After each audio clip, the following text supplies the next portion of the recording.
tous, c'est Catch Addict pour cette review de SmackDown Live.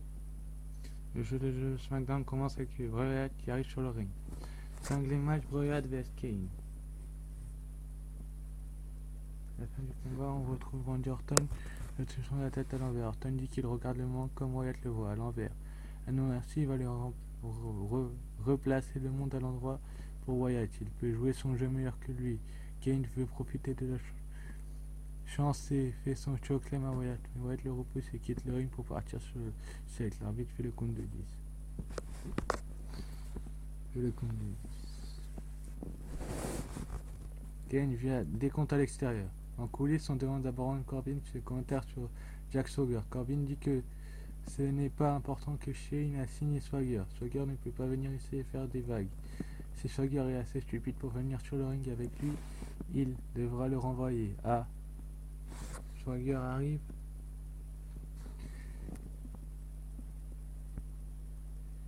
Corbin complète en disant où il doit être. Swagger dit qu'il pourrait avoir à quel point Corbin est fort. Corbin dit qu'il gagne. Swagger dit qu'il va trouver Daniel pour voir s'ils peuvent continuer la conversation sur le ring. Corbin l'invite à le faire. Retour en coulisses, Wyatt cherche Randy Orton. Wyatt dit la fin de Orton arrive. Carmella avec les commentaires pour le prochain combat. Alexa Bliss vs Nikki Bella.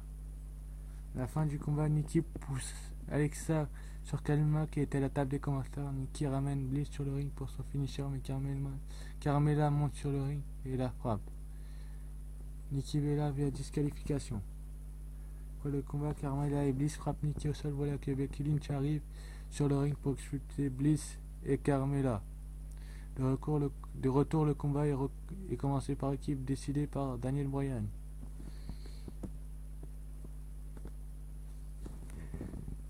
Tag team match Alexa Bliss et Carmella vs Nikki Bella et Becky Lynch. À la fin du combat, Nikki fait inspirer à Carmella pour la sortir du ring. Carmella prend la fuite et Nikki décide de la poursuivre. Bliss en profite pour faire son twist tail. Bliss à Lynch pour la couvrir pour la victoire. Gagnante Alexa Bliss et Carmella. En coulisses, Wyatt cherche encore Orton. Wyatt retrouve l'endroit où Orton était en coulisses et demande si c'est tout. Randy Orton arrive de nulle part et ferme la porte pour embarrer Wyatt. Orton demande comment il se sent maintenant qu'il est hanté. De retour, Daniel Bryan arrive sur le ring avec des femmes pour faire la promo du mois spécial de levée de fonds pour la fondation Suzanne J. Komen.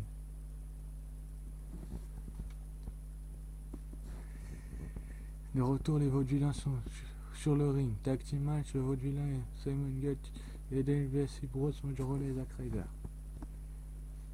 À la fin du combat, Roley et Ryder font leur Hip Ryder sur English pour le couvrir pour la victoire, gagnant Hip Bros. De retour, The Miz est sur le ring avec Maryse pour son Miz TV. Miz nous souhaite la bienvenue à une édition spéciale du Miz, une spéciale de commentaires sur Ziggler. Miz nous présente son invité d'honneur qui sera peut-être pour la dernière fois à SmackDown Live, Dolph Ziggler. Ziggler arrive sur le ring. Miz dit que ce n'est pas sur lui mais Ziggler. À no merci, c'est le titre intercontinental contre la carrière de Ziggler. Sa carrière ne sera pas oubliée. On présente une vidéo sur la carrière de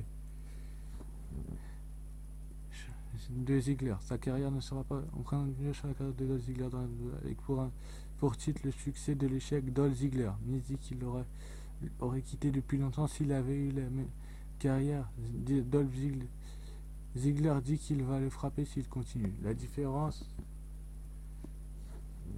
entre eux est quand même s'il n'était pas heureux, il n'a pas quitté, il ne va jamais oublier les enfants qui s'élèvent pour lui. En coulisses, un enfant Make-A-Wish lui dit qu'il est son héros, il ne va jamais quitter avec ses moments. Il y a quelques années, après WrestleMania, il a encaissé sa valise Money in the Bank pour devenir champion. Les fans étaient avec lui. Il ne peut pas partir. Ziggler dit qu'il arrive à une impasse et il savait qu'il doit remettre sa carrière en jeu. S'il ne peut pas livrer, il ne mérite pas sa place. Dimanche, il sait qu'il va gagner pour devenir champion intercontinental. Miz ne va pas lui prendre sa carrière dimanche ou un autre jour avec les autres sacrifices. Les hauts et les bas, c'était une belle vie et il n'a pas encore terminé. Miss dit que oui.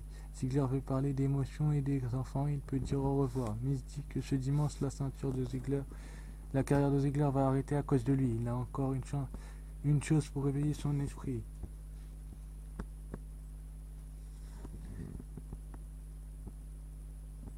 Des membres de la Spirit Squad, Kenny et Mickey arrivent sur la ligne. Il commence à énumérer le nom de Ziggler. Miss dit qu'il aimerait en avoir plus, mais deux ont été perdus dans le voyage lorsqu'ils ont été renvoyés à la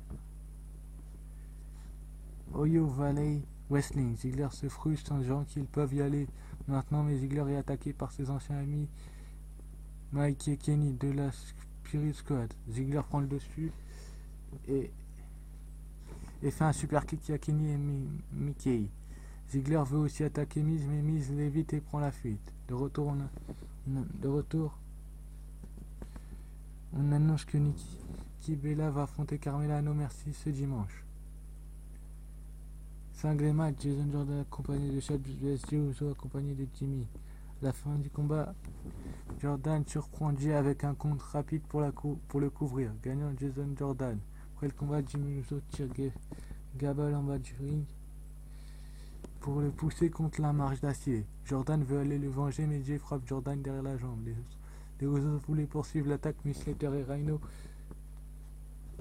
arrivent sur le ring. Les Usos décident de prendre la fuite. En coulisses, Wyatt est toujours enfermé et il dit à quelqu'un qu'il est prêt à retourner à la maison. De retour en coulisses, sortant ouvre la porte où il avait enfermé, mais Wyatt n'est plus là.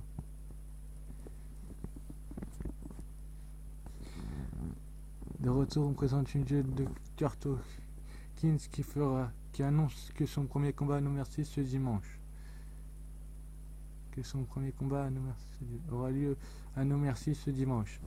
5 match, Jack Swagger vs Baron Corbin. À la fin du combat, Swagger applique son Patriot Lock à Corbin. Corbin résiste et rampe pour aller attraper un câble, mais l'arbitre juge que les mouvements de bras de Corbin est comme s'il tapait, gagnant Jack Swagger version. Après le combat, Corbin est furieux et commence à lancer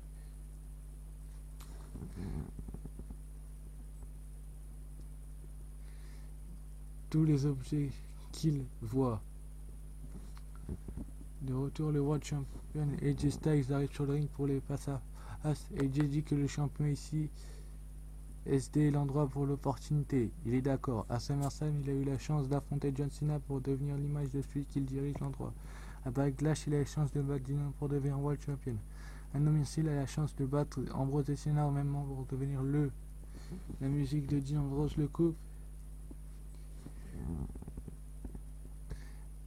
Ambrose demande s'il est devenu le clone qu'il dirige l'endroit. Après 15 ans dans le monde, il est finalement dans la grande ligue pour prendre les longs chemins. Il est fâché car il avait là. Car il avait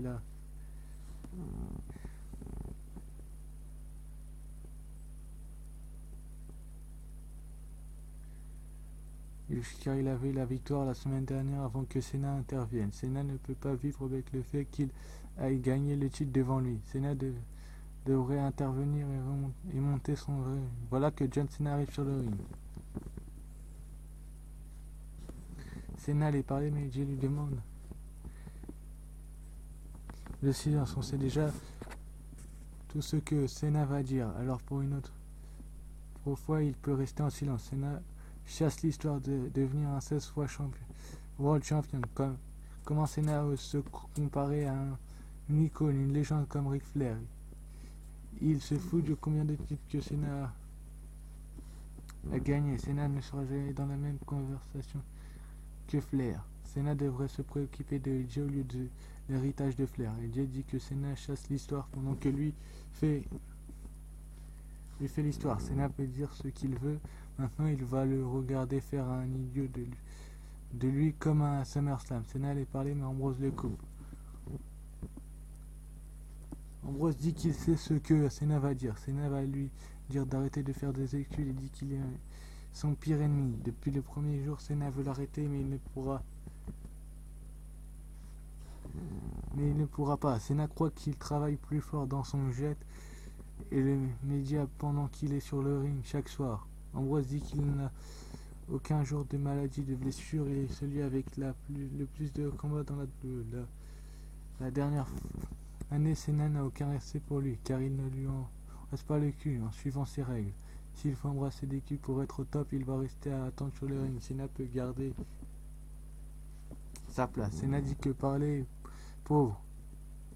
Cena frappe Ambrose, lance AJ en bas du ring et fait son A à Ambrose. Cena célèbre avec la World Title, mais AJ remonte sur le ring pour le frapper et lui fait son springboard punch. AJ va célébrer sur le tape, mais Ambrose le frappe et lui fait un Diradit sur le rampe. Le show se termine avec une célébration de Ambrose. Assez bon show, enfin assez bon SmackDown on va dire, avec la route pour No Mercy qui se clôture là-dessus, avec ce face à face et Ambrose qui prend le dessus, mais on sait tous déjà le résultat. Même si je ferai les pronostics de No Mercy, je vous expliquerai pourquoi. Déjà, je pronostiquerai que Styles, que Dean Ambrose et John Cena seront en pause, voilà. Je ne spoil pas le résultat pour ceux qui n'ont pas vu la news. Et sinon, c'était un très bon show et un très bon SmackDown live. Et les rivalités sont bien construites et les autres résultats, on les connaît pas. Même pour Dolph Ziggler qui met sa carrière en jeu contre le Miz. Ça va être un match mort, mais on aura 2 matchs féminins. À signaler aussi que mes 2 superstars féminines favorites sont championnes. Sasha Banks et Becky Lynch à SmackDown. Merci d'avoir suivi cette vidéo. On se retrouve pour les pronostics de No Mercy, où je peux changer d'avis sur le main event. Merci et à bientôt. C'était Catch Addict.